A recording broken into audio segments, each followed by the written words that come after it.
अस्सलामुअलैकुम guys, you are listening to Mohammad Hamza logic with Hamza YouTube channel पे आप सबको वेलकम करते हैं। वीडियो को स्किप करने से पहले आप छोटे से और इम्पोर्टेंट कंसेप्ट्स को एक दफ़ा जहन में दोहरा लें। तो जावा ऑपरेटर के अंदर हम ऑपरेटर और ऑपरेंड जो कि इम्पॉर्टेंट चीज़ें हैं उनको समझना और उनको अपने जहन में अंडरस्टैंड करना। तो ऑपरेटर क्या होते हैं? वो ऑपरेटर जिसकी वजह से हम अपनी मर्ज़ी से कोई भी रिज़ल्ट चाहते हैं। यहाँ पर हम दो नंबर को ऐड करना चाहते थे, तो उसके लिए कौन सा ऑपरेटर ठीक था हमारे लिए? प्लस। तो हमने प्लस कर दिया, लेकिन कैसे किया? हमने ऑपरेंड यूज़ किए, कोई भी ऑपरेंड यूज़ कर सकते हैं हम अपनी चॉइस के मुताबिक। हम यहाँ पर 2+3 की जगह 3+2 भी ऑपरेंड यूज़ कर सकते थे। और इसी तरह ही हम ऑपरेंड और ऑपरेटर कोई भी यूज़ कर सकते हैं, कोई भी रिजल्ट फाइंड कर सकते हैं। लेकिन आपको ये पता होना चाहिए कि ऑपरेंड क्या है। ऑपरेंड वो चीज़ होती है जो कि हम अपनी मर्जी से कोई भी लिख सकते हैं, जिसकी मदद से हम कोई भी रिजल्ट चाहते हैं, कोई भी ऑपरेटर उसके ऊपर परफॉर्म करके, कोई भी ऑपरेटर दे के हम उसे तो कोई भी ऑपरेशन कर सकते हैं। हम सब्ट्रैक्ट कर सकते हैं, हम मल्टीप्लाई कर सकते हैं। ये तो सिंपल सी चीज़ है, लेकिन आपको पता होना चाहिए। और इसी तरह ही हमारे पास 5 टाइप्स हैं ऑपरेटर की जो इम्पोर्टेंट है हमारे पास।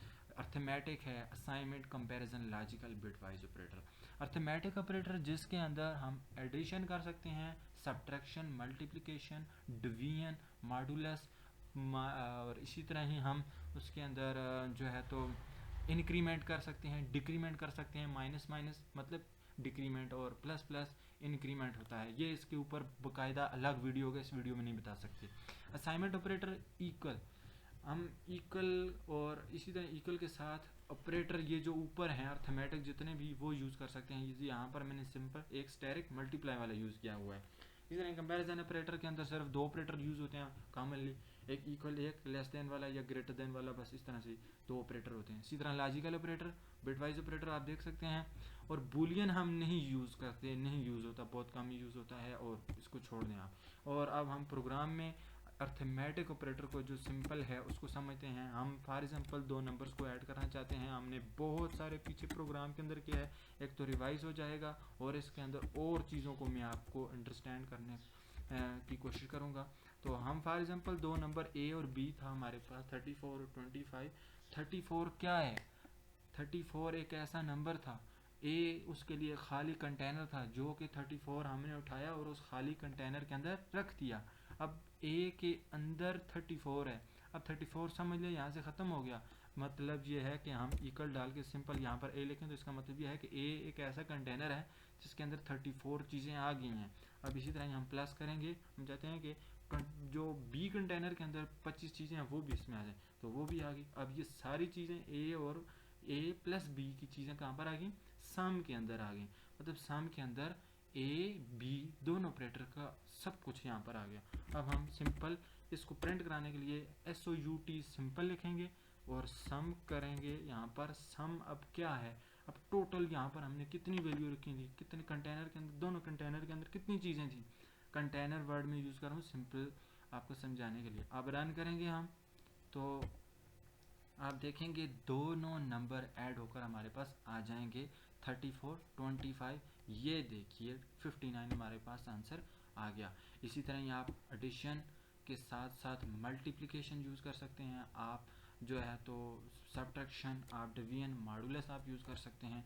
तो अब हम असाइनमेंट ऑपरेटर की तरफ बढ़ते हैं। असाइनमेंट ऑपरेटर क्या है? असाइनमेंट ऑपरेटर वो ऑपरेटर है कि जिसमें हम वैल्यू साइन हुई है। For example 34, a is equal to 34, ये वैल्यू साइन हुई है।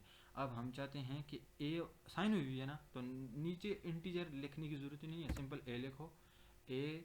और हम चाहते हैं कि इसके अंदर स्टेरिक इक्वल टू 4, या हम सिंपल 31, यस।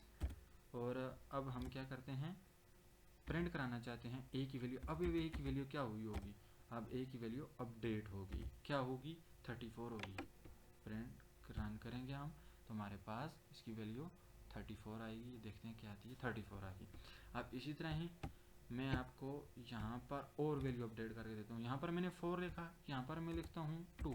तो अब क्या होगा, मल्टीप्लाई कर रहे हैं ना, तो यहाँ पर वैल्यू ये देखिए 4 2 8, तो यहाँ पर ये हमें 8 रिजल्ट दे दिया उसने। तो अब मैं आपको एक चीज़ समझाता हूँ। अब आपका क्वेश्चन है यार ऊपर आपने इंट लिखा है, ठीक है आपने a इज इक्वल टू 4 तो कर दिया, लेकिन यहाँ पर भी तो इंट लिखना चाहिए था कि इंटीजर टाइप लिख रहे हो और यहाँ पर होना चाहिए। भाई उस कंपाइलर को पता चल गया है कि यहाँ पर आपने जो a लिखा हुआ था वो इंटीजर था, तो अब उसको दोबारा से समझाओगे तो वो कहेगा कि अच्छा तुम बार बार वही चीज़ मुझे बता रहे हो। तो अगर आप कंपाइलर का दिमाग ख़राब करेंगे तो क्या होगा, कंपाइलर आपका दिमाग ख़राब करेगा। देखना आपका दिमाग ख़राब करेगा कंपाइलर, ये क्या करेगा, आपको एरर दे देगा, आपको कहेगा कि नहीं यार गलत हो रहे हो। तो आप सिर्फ इस जगह पर इंट ना लिखो जब आप वैल्यू अपडेट कर रहे हो। इसी तरह ही आप स्टैटिक की जगह आप एडिशन करो, आप एडिशन करके भी आप रन कर सकते हो, तो आपको 4 + 2 6 दे देगा। लेकिन आपने यही मेथड अप्लाई करना है एडिशन के लिए, सब्ट्रैक्शन के लिए, मल्टीप्लिकेशन के लिए, अप टू सो ऑन चीज़ों के लिए। अब हमने कौन सी चीज़ें यूज़ कर ली, अब हमने दो जो हैं ऑपरेटर यूज़ करके असाइनमेंट अर्थमेटिक सिंपली हमने डिस्कस कर लिए। इसी तरह ही अब मैं एक ही प्रोग्राम करूँगा कि मैं कहता हूँ 12 इक्वल 12, ये बात ठीक है ना, 12 जो है बराबर है 12 के, तो ये बात बिल्कुल सही है। तो हमें क्या आना चाहिए, ट्रू, आप ठीक कह रहे हो। तो हमने सिंपल एक प्रोग्राम के अंदर सिस्टम आउट प्रिंट हम प्रिंट कराना चाहते हैं, ये कोड है जिसके अंदर ये वैल्यू आ गई और ये क्या आ गया हमारे पास ट्रू।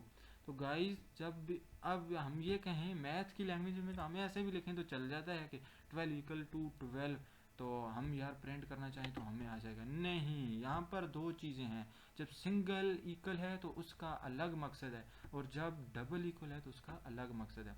जो सिंगल इक्वल है वो कंटेनर के लिए यूज़ होता है, वो इसलिए यूज़ होता है कि जब आप लिखते हो फॉर एग्जांपल इंट a = 9, तो इसका मतलब ये है ये जो 9 है वो आपने a के अंदर स्टोर कर दिया है, a के अंदर चला गया है। तो उसका मतलब ये नहीं है जब आप लिखेंगे 12 = 12 तो मतलब कांस्टेंट के अंदर कांस्टेंट नहीं जा सकता। एक कंटेनर 12 एक ऑलरेडी कंटेनर है जिसके अंदर 12 चीज़ें ही आती थी, 12 चीज़ें आ गई, मज़ीद 12 आप नहीं लेके आ सकते, वो ख़राब होंगी। इसीलिए आपको सिंपल वर्ड में मैंने समझाना चाहा। हमने अर्थमेटिक कंपैरिजन और जो बेसिक अर्थमेटिक वो भी हो गया, कंपैरिजन भी हो गया, और असाइनमेंट ऑपरेटर, 3 ऑपरेटर यूज़ हो गए। तो इसी तरह आगे हम बिटवाइज ऑपरेटर और इंक्रीमेंट के ऊपर भी एक वीडियो इंशाल्लाह बनाएंगे, तो कंप्लीट उसी तरह ही वाच करनी है, इंशाल्लाह आपको इजीली समझाएंगे। अब इसी तरह ही आपको ये साथ बताता चलूँ कि इक्वल के साथ आप ग्रेटर दैन लिख दो, तो अब आपको क्या आना चाहिए कि 12 > क्या आता है, हमारे पास क्या आना चाहिए यहाँ पर इसका रिज़ल्ट। तो यहाँ पर हमारे पास एरर ही आ रहा है कि जो है तो ये इसके इसके ग्रेटर देन और इक्वल नहीं है। तो अब हमारे पास क्या आना चाहिए 12, अब भी वही है 12 = ग्रेटर देन इलीगल। तो मतलब ये है कि जब आप कंडीशन गलत दोगे तो वो हमें एरर ही देगा। अब हम कहते हैं कि नहीं भी भाई 16 greater than and equal to, simple greater भी लिखेंगे तो वो एरर देगा, क्योंकि हमने दो ऑपरेटर यूज़ करने हैं, ग्रेटर टू इक्वल। आप सिंगल भी यूज़ कर सकते हैं, लेकिन आप उसको सिंप्लीफाई करें, जब आपने कंडीशन आपने बिल्कुल करेक्ट देनी है तब आपको रिजल्ट देगा। तो 16 ग्रेटर देन इक्वल टू, इसी तरह लेस देन इक्वल के लिए भी आप ऑपरेटर यूज़ कर सकते हैं, लेकिन सिंगल एक अब यहाँ पर ये लिखते हैं 16 ग्रेटर देन 3, तो